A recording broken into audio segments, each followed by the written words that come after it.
On the island of Crete, roughly 3,500 years ago, there stood a civilization that built palaces without walls. Not because they couldn't build walls. Because, for centuries, they seem not to have needed them. The Minoans, as we call them now, though we don't actually know what they called themselves, controlled the sea around them so completely that the normal defensive architecture of the Bronze Age, the ramparts, the fortified gates, the watchtowers, simply doesn't appear at their major sites. And then, within the span of a few generations, all of it came apart. Not from an invading army marching over the horizon, but from something that came up out of the sea itself, roughly 70 miles to the north, on a small volcanic island called Thera. Tonight's story sits at the intersection of geology, archaeology, and one of the most persistent myths in Western history, because depending on who you ask, this is either the scientific account of a Bronze Age society weathering a genuine natural catastrophe, or it's the buried kernel of truth behind Plato's Atlantis.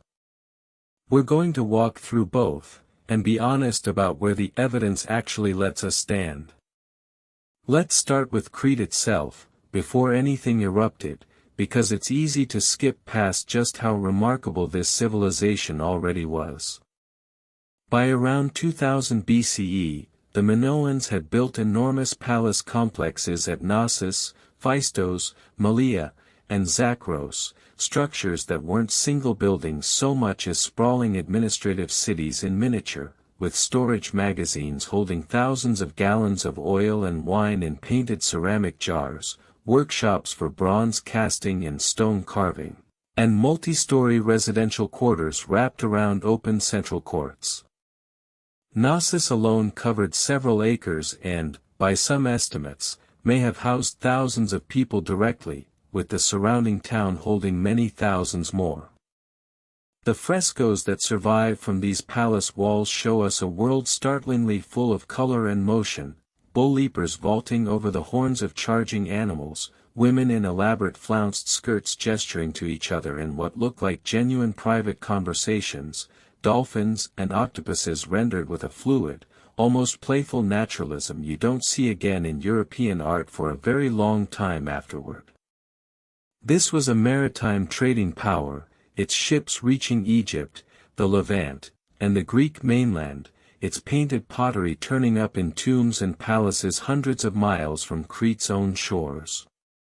And then there's the writing, or rather, the two writing systems, because the Minoans used a script we now call Linear A, and to this day, nobody has deciphered it. We can transcribe the individual symbols. We can identify roughly where economic records are being kept and even guess at how numbers were being tallied. But the underlying language itself, the actual words those symbols were meant to represent, remains genuinely unknown. Whatever the Minoans called their own gods, their own kings, their own island, they wrote it down in a script we still can't fully read, which means an enormous amount of what mattered most to them arrived to us as silence. If you're enjoying tonight's drift into the Aegean Bronze Age, this is a good moment to hit subscribe, especially if the idea of an entire language sitting right there on the page, fully visible and still unreadable, is the kind of quiet mystery that helps your mind loosen for the night. Now, back across the water, to the island that would eventually undo all of this. 70 miles north of Crete sat the island of Thera, known today as Santorini, itself home to a thriving Minoan-influenced settlement called Akrotiri. And sometime around 1600 BCE, give or take a few decades depending on which dating method you trust, the volcano at the heart of that island erupted in one of the largest eruptions in the last 10,000 years of human history. Geologists rank it alongside Krakatoa and Tambora among the most violent volcanic events ever documented, and unlike those two, which happened within recorded historical memory, the Thera eruption happened at the edge of prehistory, leaving us to reconstruct its scale entirely from the physical evidence it left behind. That evidence is substantial. Ash from the eruption has been found in ice cores in Greenland, in tree rings as far away as North America and Ireland, showing a sudden, sharp cooling event, and in seabed sediment cores scattered across the eastern Mediterranean. The eruption itself likely proceeded in stages, an initial series of explosive bursts sending ash and pumice miles into the atmosphere, followed by the collapse of the volcano's own magma chamber, which caused the entire center of the island to cave in beneath the sea, creating the dramatic caldera that Santorini's famous cliffside town still overlooked today. That caldera collapse, in turn, likely displaced enormous volumes of seawater, and enormous volumes of displaced seawater, moving outward from the site of collapse, is precisely the mechanism that generates a tsunami. We know a tsunami followed because the geological record along Crete's northern coast shows exactly what you'd expect: layers of marine sediment, shell fragments, and displaced debris sitting well above the normal high water line, deposited all at once rather than gradually.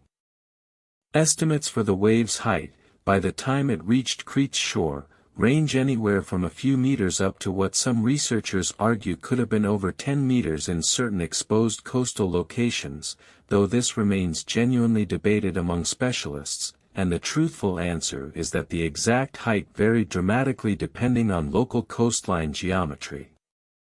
Here's where the story gets genuinely complicated, though, because for decades, popular accounts simply assumed the eruption itself was what destroyed Minoan civilization.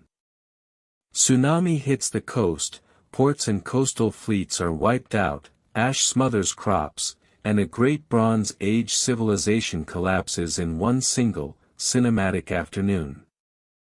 It's a satisfying story. It also doesn't quite match what the archaeology actually shows. The palace at Knossos, and several other major Minoan sites, continued functioning for a considerable stretch of time after the eruption, likely somewhere between 50 and 150 years, depending on which chronology you're working from. A genuinely contested question among archaeologists that hinges on exactly how you calibrate radiocarbon dates against traditional Egyptian historical records the Minoans were indirectly synchronized with through trade goods. Pottery styles kept evolving. Trade continued. Frescoes kept being painted. Whatever damage the eruption and its accompanying tsunami inflicted, and it was almost certainly real and significant along the northern coast closest to Thera, it wasn't the single decisive blow that ended Minoan civilization outright. The end, when it eventually came, looks more gradual, and considerably stranger. Sometime around 1450 BCE, a wave of destruction swept across Crete, burning nearly every major Minoan palace to the ground, with one striking exception. Knossos itself survived the destruction and kept functioning for perhaps another half-century afterward, but under new management. The script found in the palace's administrative archives after this point isn't linear A anymore. It's linear B, a different, related script that scholars eventually deciphered in the 1950s and found to be recording an early form of Greek. In other words, sometime after the eruption weakened the island's trading networks, its agricultural output, and quite possibly its own political stability, Mycenaean Greeks from the mainland appear to have moved in and taken control of Knossos, ruling it as their own outpost for a final stretch before the palace, too, eventually burned and was abandoned for good. So which was it? A volcano, or an invasion? The honest answer, increasingly favored by researchers working this period, is that it was neither one cleanly, but a slow accumulation of blows the Minoans never quite got the chance to fully recover from. The eruption and tsunami likely crippled Crete's northern ports and coastal fleet at exactly the moment its maritime trading economy needed them most. Ashfall, even at a distance from the volcano itself, may have damaged agricultural yields for a season or more. The resulting instability likely weakened whatever centralized authority had kept the island's various palace centers cooperating rather than competing, leaving Crete politically fragmented and economically strained at precisely the moment a rising, ambitious mainland power was looking for new territory to absorb. The eruption may not have killed Minoan civilization directly. It may simply have left the patient too weakened to survive what came looking for it afterward.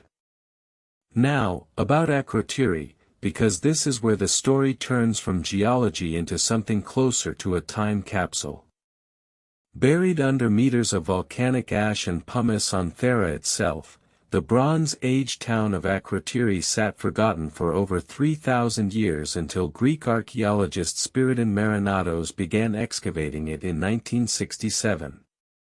What he found, and what excavators have continued uncovering since, is often compared to Pompeii, a settlement frozen at the moment of catastrophe, its multi-story buildings, some still standing 2 and 3 floors high, preserved beneath the ash along with wall paintings of startling sophistication, ships in full sail, swallows locked in courtship flight, a fisherman carrying strings of his catch, blue monkeys rendered with an odd, specific tenderness nobody has fully explained. And yet here's the detail that separates Akrotiri from Pompeii most sharply: no bodies. Not one confirmed human skeleton has ever been recovered from the town itself, despite decades of careful excavation. No jewelry hastily abandoned mid-flight, no valuable stored goods left behind in the way you'd expect from a population caught entirely by surprise. What the evidence instead suggests is a town that had already been evacuated before the final, most violent phase of the eruption, likely driven out earlier by a preceding earthquake, or by the more modest early eruptive activity that geologists believe preceded the eruption's catastrophic climax by weeks or months. Which means somewhere out there, scattered across the Aegean in the weeks after they fled their homes, an entire population of Bronze Age refugees carried the story of what they'd witnessed to whoever would listen, a story that, if it survived at all, would have traveled by word of mouth for centuries before anyone thought to write any of it down. Which finally brings us to Atlantis, because it's genuinely difficult to discuss the Thera eruption without addressing the theory that refuses to go away. Writing more than 1,000 years after the eruption, the Greek philosopher Plato described, in his dialogues Timaeus and Critias, a magnificent island civilization called Atlantis, technologically and militarily dominant, that was destroyed in a single day and night by earthquakes and floods, sinking beneath the sea as divine punishment for its people's arrogance. Since at least the 1900s, researchers, most notably Marinatos himself, the same archaeologist who excavated Akrotiri, have argued that Plato's account, however embellished and moralized over centuries of retelling, may ultimately trace back to a garbled folk memory of Thera's eruption and the Minoan civilization it helped unravel. The parallels are genuinely suggestive: an advanced maritime island civilization, a sudden and violent natural catastrophe, a landmass that partially sinks beneath the sea, which is more or less exactly what happened when Thera's caldera collapsed. But the specifics in Plato's account don't line up cleanly either. Plato places Atlantis 9,000 years before his own time, roughly 1,000 years further back than the Thera eruption. He describes an island civilization vastly larger than either Thera or Crete, situated beyond the Pillars of Hercules in the Atlantic Ocean rather than the Aegean. Some scholars argue these numbers may reflect scribal or translation errors accumulated across centuries of retelling, that perhaps an original figure was multiplied by a factor of 10 somewhere along the way, or that Plato's own philosophical purposes led him to relocate and inflate an old story deliberately, using a real regional memory as raw material for what was ultimately a moral parable about hubris, not a historical record. Others argue the resemblance is coincidental at best, that catastrophic floods and vanished islands are simply common enough motifs across ancient mythology that finding one match doesn't prove a direct lineage. What we can say with real confidence is this: nobody has ever found archaeological evidence of Atlantis as Plato described it, a vast continent-sized civilization beyond Gibraltar, because that place, as described, never physically existed. What we can also say is that something genuinely catastrophic did happen in the Aegean around this period, witnessed firsthand by a real, sophisticated Bronze Age society, and that the psychological weight of watching an entire island partially vanish beneath the sea is exactly the kind of story that tends to survive, in some transformed and exaggerated shape, long after the people who lived through it are gone. So where does that leave us, sitting here at the end of it? We know the Thera eruption was real, one of the most violent volcanic events of the last 10 millennia, and that its ash and its wave reached Crete's shores and left a permanent mark in the geological record. We know Minoan civilization didn't collapse instantly afterward, continuing on for another century or more before a different kind of ending arrived, one carried in on Mycenaean ships rather than volcanic ash, in a new script recording a different language entirely inside the walls of the one palace still standing. We know Akrotiri's residents likely walked away from their homes before the worst of it came, carrying a story with them that we can only guess at the shape of now. And we know that somewhere in the layered space between a real volcanic disaster and a philosopher's parable about arrogance and punishment written 1,000 years later, a myth took root that has outlived the empire it may, or may not, actually remember. What we don't know, and may never know with real certainty, is whether Plato was quietly describing a garbled memory of this exact island, multiplied and displaced by centuries of retelling, or whether Atlantis was always simply a story invented to make a philosophical point, one that happened, by pure coincidence, to rhyme with something real that had actually happened in a sea just north of Crete. The volcano doesn't care which explanation you find more satisfying. It already did what it did, well over 1,000 years before Plato ever picked up a pen, and left the rest of us here afterward, still arguing over what exactly it meant.